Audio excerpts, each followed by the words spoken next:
31শে জানুয়ারি 1972 মিরপুর মুক্ত দিবস। মুক্তিযুদ্ধে শহীদ জহির রায়হান ও গণহত্যার নীরব সাক্ষী জল্লাদখানা বধ্যভূমি স্মৃতিপীঠ।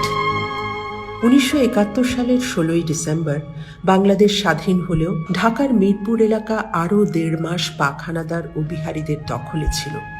30শে জানুয়ারি 1972 এক রক্তক্ষয়ী যুদ্ধের পর 31শে জানুয়ারি মিরপুর সম্পূর্ণ শত্রুমুক্ত হয়, ইতিহাসে যা মিরপুর মুক্ত দিবস নামে পরিচিত।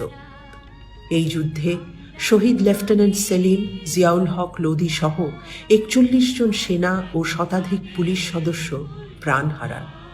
এটি ছিল মুক্তিযুদ্ধের শেষ রণাঙ্গন, যার সাথে জড়িয়ে আছে স্টপ জেনোসাইড নির্মাতা জহির রায়হানের নাম।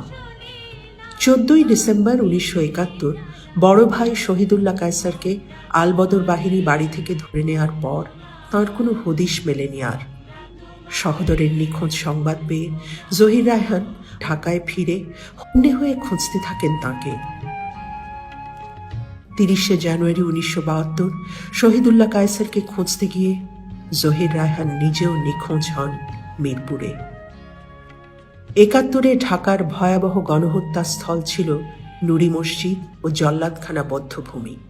সেখানে সন্ধান মেলে অসংখ্য মানব খুলি, হাড়গোড় সহ গণহত্যা নিদর্শন।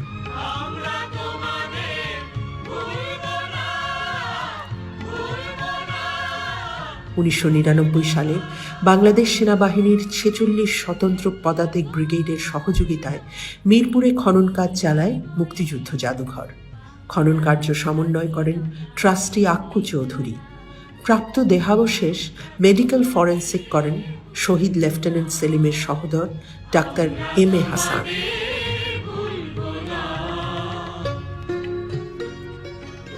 2007 সালে মিরপুরে জল্লাদখানা বধ্যভূমি স্মৃতিপীঠের কার্যক্রম শুরু করে মুক্তিযুদ্ধ জাদুঘর, যার স্থপতি ছিলেন আরেক ট্রাস্টি রবিউল হুসাইন।